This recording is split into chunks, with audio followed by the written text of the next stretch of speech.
In this lesson, we're going to review the pronunciation poem, but we're going to look only at the vocabulary and the meaning of the words. So if you haven't already watched my review on the pronunciation poem, make sure you stop this video and watch the other video, because in that other video, I explain the pronunciation. I explain each word and we review the poem in detail. In this lesson, we're only focusing on the vocabulary, the grammar, the expressions. We're not talking about pronunciation. Welcome back to JForrest English. Of course, I'm Jennifer. Now let's get started.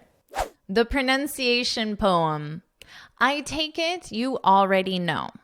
Right here, this is a really great expression. I take it you already know. The expression is I take it, and then you need a clause. A clause is just a subject, verb, and then maybe an object if necessary. So the clause is you already know. This alone is a complete sentence. You already know. I take it you already know. I take it in this case means I assume. I assume you already know. So for example, let's say you see your coworker and she or he looks really, really happy. You could say, oh, you look happy. I take it you heard about the bonuses. Now, this is the reason why your coworker is really happy. And by using I take it, you're saying, oh, I assume you heard about the bonuses, and this is the reason why you're really happy. Now, you could use this with a negative emotion. You look sad. I take it you heard about the layoffs, which means you might lose your job. So you can use this with any emotion, and it means the same as I assume. You can also use this in a more everyday social situation. For example, I take it they're going to the party. I assume they're going to the party. So remember, this is our clause. The clause doesn't have to be with a you, but generally the subject is I. I don't hear this very much with we take it, she takes it. So for now, I would recommend using it with I take it, I assume that. Let's continue. I take it you already know of tough and bow and cough and dough. Okay, tough, this is another way of saying difficult. Difficult. We also use it as an adjective to describe someone who is very physically strong. She's really tough. He's really tough, which means like physically they can handle themselves in situations where they need to handle themselves physically. Now, so you might use it more in a sports context where it's important for an athlete to be tough, like another way of saying strong. But in a more everyday you and I usage, it means difficult. Oh, that exam was really tough. That exam was difficult. Now, remember, this poem is specific for pronunciation. So they're choosing words to show you how pronunciation changes. This word, I had no idea what it was, and I had to look it up in the dictionary. The pronunciation is bow. Let me write that. Bow, which is the same as this motion, what I'm doing. Let's say you're meeting the queen or the king or royalty. You would bow when you lower your head and your upper body. I can't do it fully because of the microphone here, but you get it. You bow. Or before you pray, you would bow your head to pray in some cultures. So that's bow. Now, that's the pronunciation, but what is this? It's a large branch of a tree. And bow. I had no idea. A large branch of a tree. I have never said the word bow in my life, nor do I think you will. So just ignore this. But I did teach you what bow means. Cough. Dough is a mixture of flour, eggs, water that is used to make bread, pasta, many other things. So it's the mixture before it becomes the bread or the pasta. You have the dough. So those are the ingredients combined together, but they're not cooked yet. They're the raw ingredients.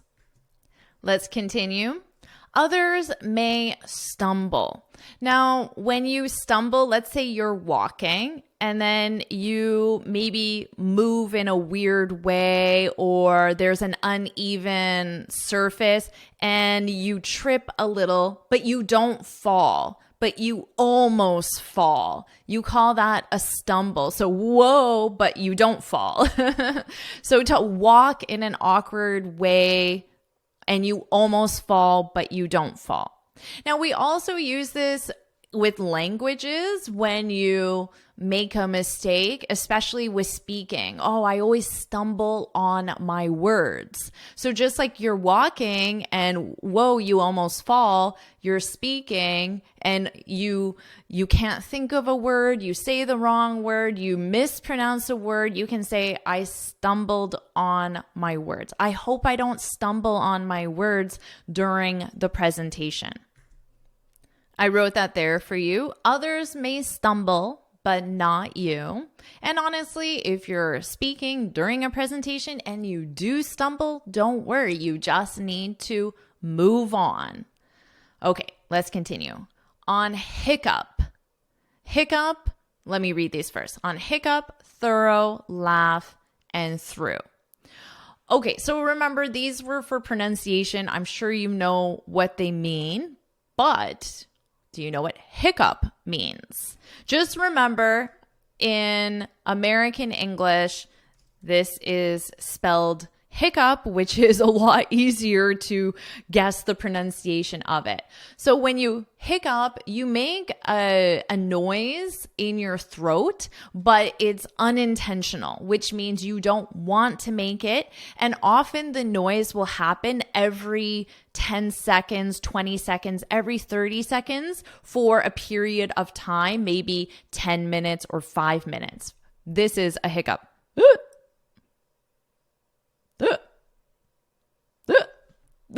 That's the hiccups.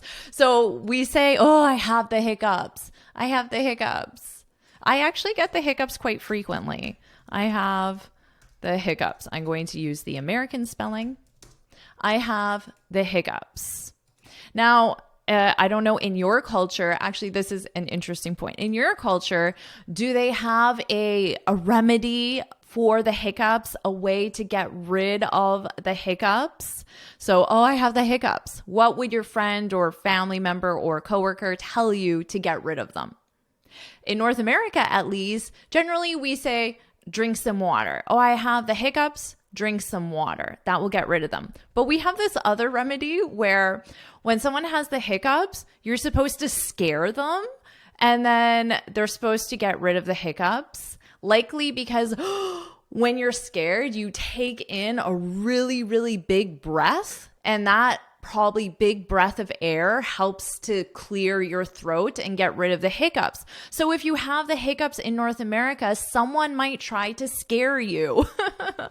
Does that exist in your culture?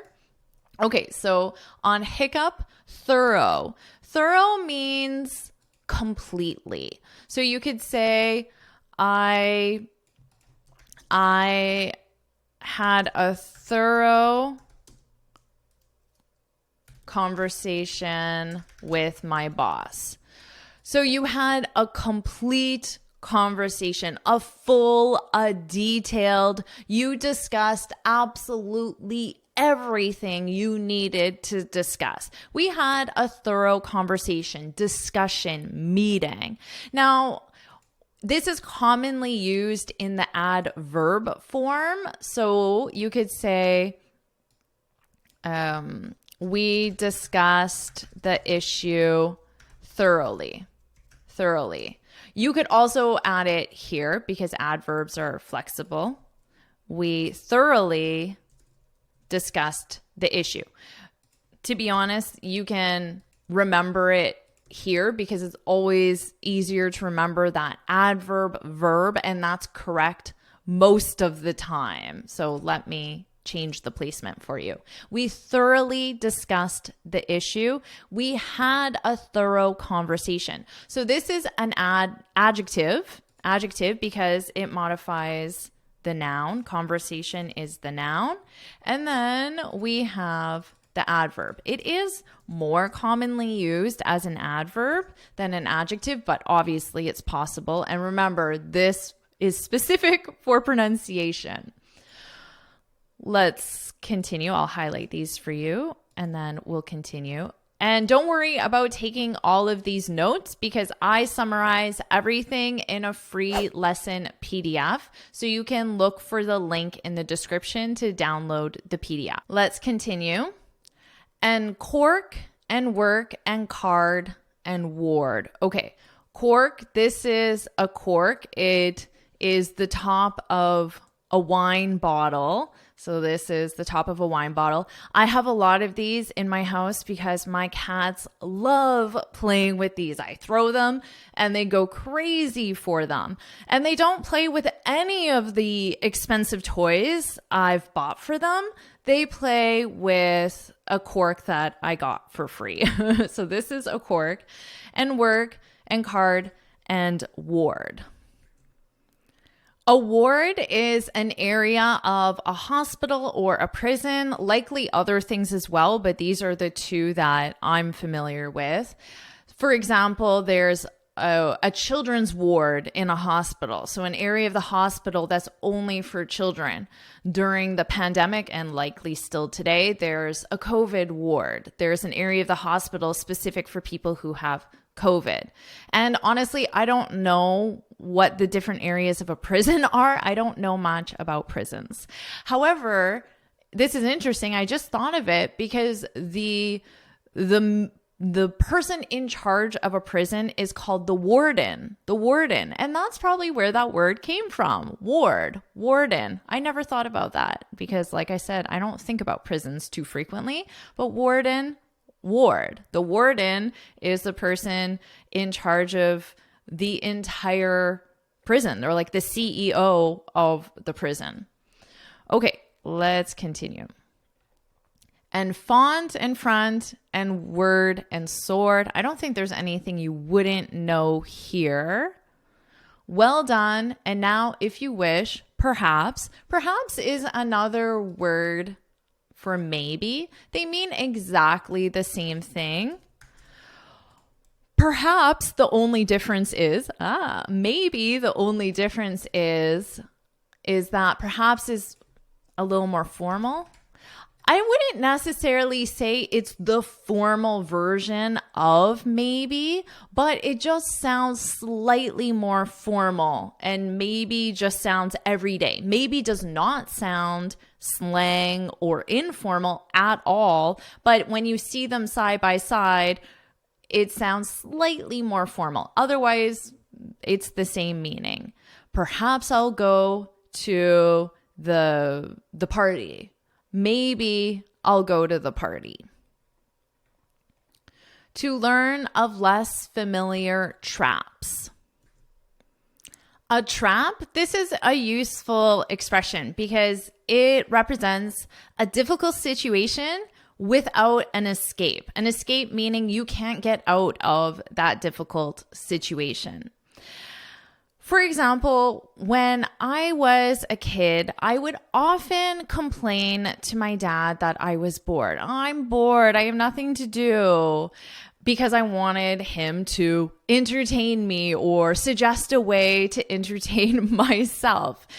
But every time I said that, I'm bored, I have nothing to do, he would always say, well, I have some chores for you to do. You can clean the floors, you can vacuum, you can prepare dinner. And he would always give me something obviously a kid does not want to do. This is when I was 13 years old. And of course, I don't want to do chores. So that's the difficult situation, having to do chores, cleaning the bathroom, the kitchen, and there's no escape. How can I escape it? I just told my dad I have nothing to do. So I can't say, oh, actually, I have homework, because I just told him I don't have anything to do. So I have no reason not to do the chore. So after, I can say, oh, I can't believe I fell for that trap. Now, to fall for it means that you weren't expecting it to happen. So this could happen in a situation at work where maybe you're telling your coworker says, oh, do you have any plans after work on Thursday? And you say, oh, no, just going home, just gonna watch a movie, nothing to do. And then your coworker could say, oh, well, I really could use your help on finishing the report. And since you don't have anything to do, why don't you help me? And then you could say, I can't believe I fell for that trap. So it's a fun expression that you can use. Okay, let's continue.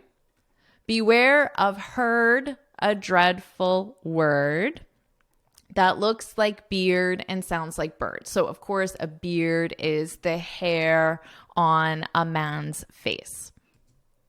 Well, not all over his face, just in a concentrated area of his chin. That would be the beard. That looks like beard and sounds like bird. And dead, it's said like bed, not bead. Okay, a bead, this is used to make a lot of jewelry. You could use it to make a pillow or other items as well, but the individual balls, and you can put them through a string and you can form a necklace or you can form a bracelet. Those would be beads. It's way easier to explain with a picture. So here are pictures. This is an individual bead, and then you use many beads to make a necklace, make a bracelet, or make some other art and craft. Generally used to make jewelry, but like I said, you could make a pillow entirely out of beads. Actually, I believe there are some beads on the very colorful flower pillow behind me. I believe there's some beads as well. So that's a bead. I'm sure you own some beaded jewelry or beaded items. I think every single person has something made out of beads or has made something out of beads at one point in their life. For goodness sakes, don't call it deed. This is an expression, maybe you've heard it, for goodness sake. It's used to express either a positive emotion or a negative emotion, but it is more used in negative emotions, frustration, annoyance. Let's say you're with a friend, a coworker, husband, wife, family member, and you're at a store that sells jewelry, all made out of beads. And the person you're with is taking a really long time to pick out a necklace. And after 20, 30 minutes, you say, for goodness sake, just pick a necklace. So you're using that to show your frustration, your annoyance with the situation. Now, in the poem, it has it in the plural form, which I do hear, but just know that it is more common in the singular form. And technically, there is a possessive in the writing because the sake belongs to goodness. So technically, there's a possessive here, but you wouldn't hear that in pronunciation. And generally, it's in the singular form. For goodness sake, just pick a necklace. For goodness sakes, don't call it deed. Let's talk about deed because you may have heard of a good deed. You should do good deeds. A deed is simply an intentional act. So an action that you do intentionally, which means on purpose. You plan to do it.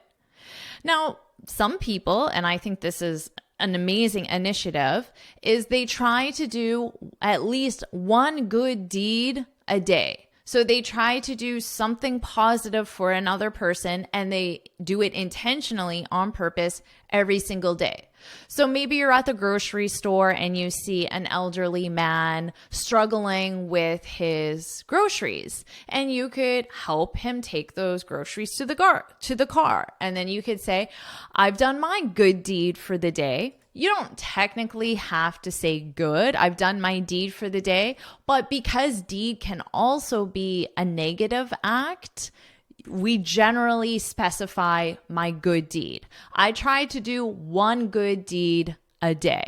I try to do 5 good deeds a day. Why limit it to 1?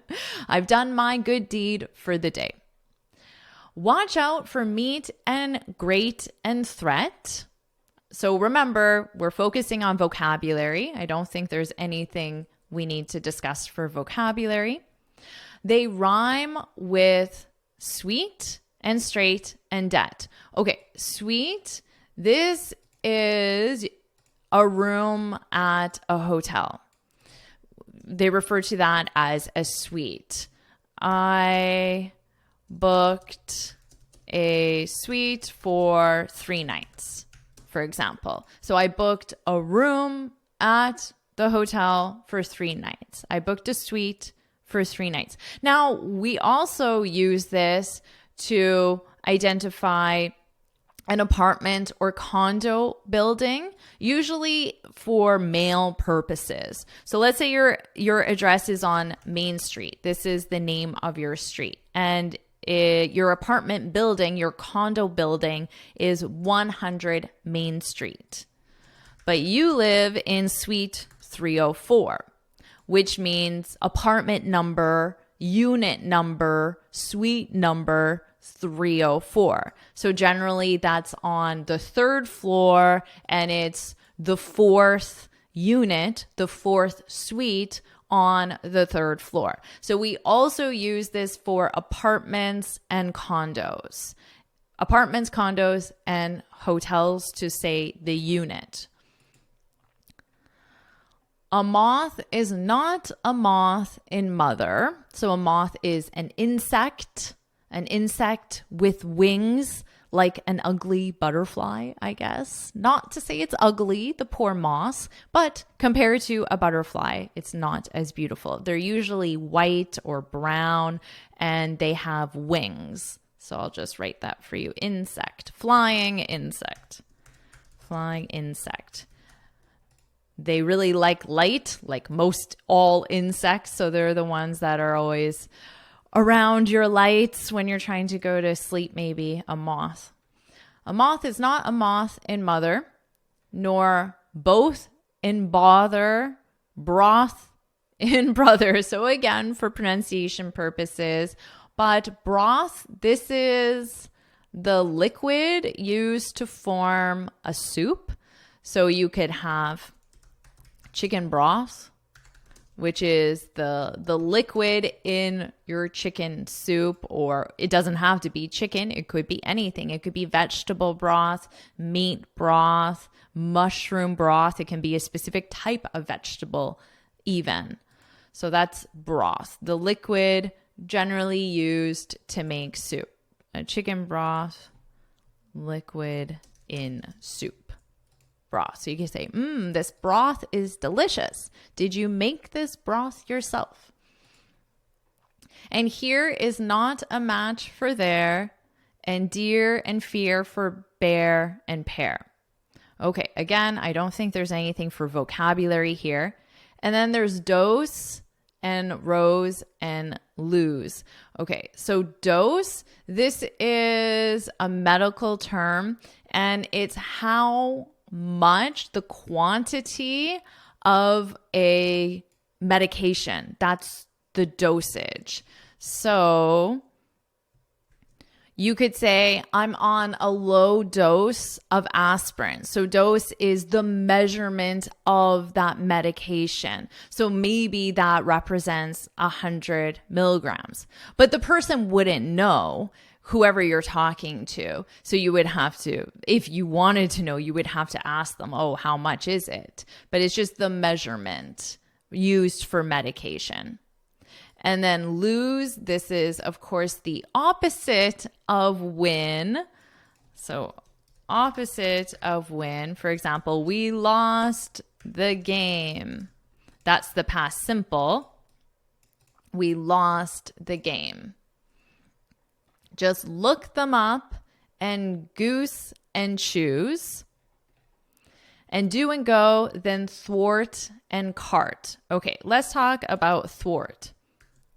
Thwart is a verb, and when something thwarts something, it prevents it from happening. For example, the rain thwarted my plans. Remember, thwart is a verb, so here is conjugated in the past simple. The rain always thwarts my plans. So here it's conjugated in the present simple.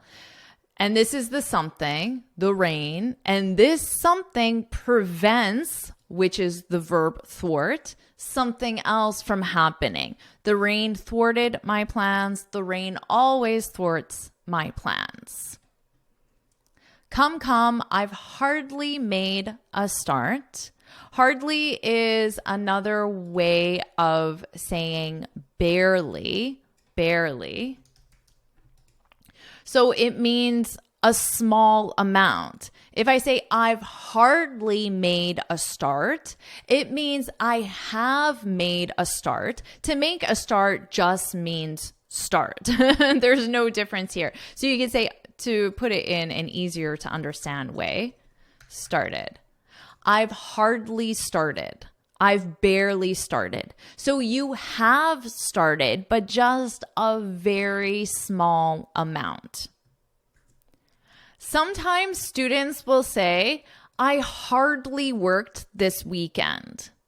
Now, this actually means I worked a small amount this weekend, a very small amount. But what they actually wanted to say was, I worked hard this weekend, because they forget that hard is the adverb.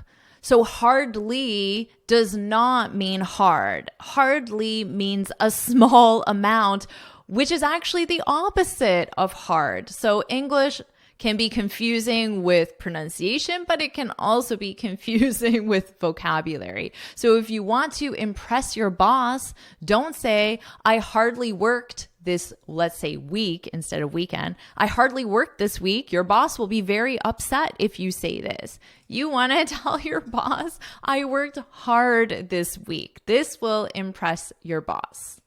So I'll write that just so you remember.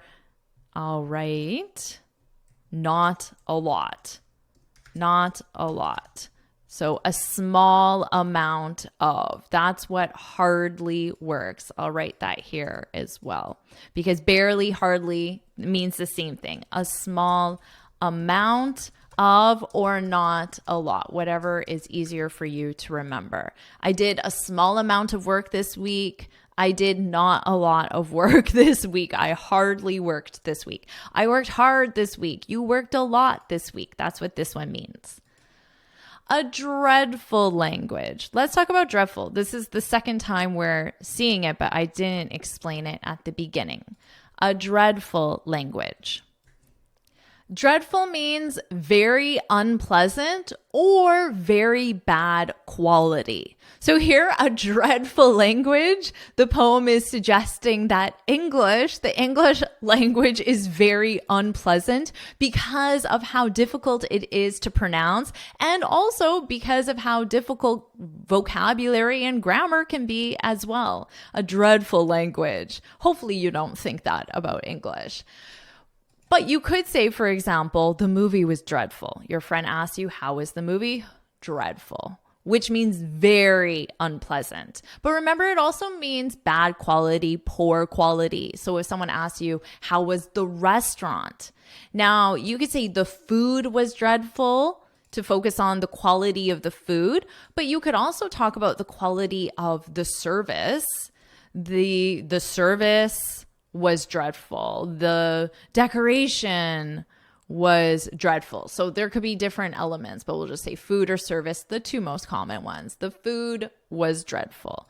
We use this to describe the weather a lot. Oh, the weather was dreadful today. It thwarted my plans. The dreadful weather thwarted my plans. So I hardly worked. We're using all of it together now.